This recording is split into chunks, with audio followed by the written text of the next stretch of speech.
If a snake had no venom, the world would use it like a rope. That's the truth most people don't want to hear.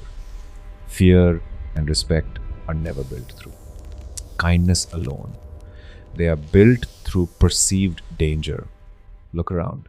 The moment people realize you're harmless, that you won't retaliate, that you can't hurt them, they start crossing lines. Not because they hate you, but because they don't fear consequences. And human nature always tests what it can get away with.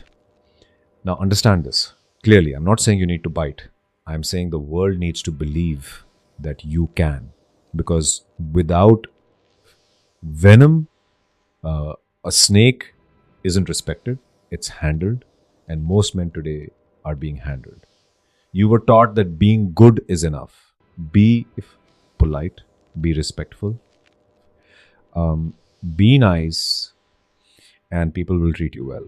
But reality doesn't work like that. Kindness without strength doesn't earn respect, it invites comfort. And comfort is dangerous because when people get comfortable with you, they stop valuing you, they interrupt you, they ignore your boundaries, they take your time like it's free, not out of evil, but because your presence doesn't carry weight. Now, most of you are thinking, so what, should I just become cold? Aggressive? No, that's the mistake. You don't need to become toxic. You need to become capable of being dangerous, but disciplined enough to control it. That's where respect begins. Look at any system in the world. Laws don't work because people are good. They work because there are consequences. A red light doesn't stop cars because drivers are kind. It stops them because they know what happens if they don't. Now, apply this to your life. People know you won't walk away, you won't confront, you won't react. Then in their mind, there is no cost to disrespecting you. And where there is no cost, there will always be exploitation. This is uncomfortable because it means your problem isn't that people are bad. Your problem is you've made it safe for them to disrespect you. Make this clear.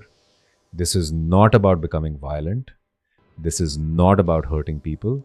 This is about energy. There are men who walk into a room and nobody tests them. Not because they're loud, not because they're aggressive, but because there's something controlled, something grounded, something unpredictable about them. You can't read them easily. You don't know how far they'll go. And that uncertainty creates respect. Weak men try to appear nice. Strong men don't need to prove anything. They simply are. Real power is quiet.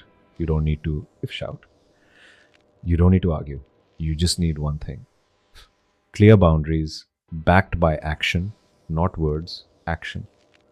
If someone disrespects you and nothing happens, you've just trained them to do it again. But if there is a consequence, even a small one, like walking away, cutting access, withdrawing attention, you shift the dynamic instantly because now there's a cost. And once there's a cost, respect follows. Here's a truth most people avoid. If everyone likes you, you're probably weak because you've sacrificed your truth, your standards, your boundaries just to be accepted. But respect and approval don't live in the same place. The moment you become a man who can say no, who can walk away, who doesn't tolerate nonsense, some people will dislike you. Good. That's the price of being taken seriously. A weapon in the hands of a fool is chaos, but a weapon in the hands of a disciplined man, that's power. The goal is not to become dangerous. The goal is to become capable of danger and in control of it, because that's what creates presence. That's what creates respect. That's what makes people think twice before crossing you. Most men are not disrespected because people hate them. They're disrespected because they're safe to disrespect. You don't need to become cruel, you don't need to become aggressive, but you do need to become someone who cannot be easily handled, because the world doesn't reward harmless men, it uses them. So build yourself mentally, physically, emotionally, not to hurt others, but to make sure no one ever feels comfortable hurting you. Because without venom, a snake is just a rope, and a man without edge is just another option. If this hit you, you already know why. Subscribe, because the next video goes even deeper into what makes a man untouchable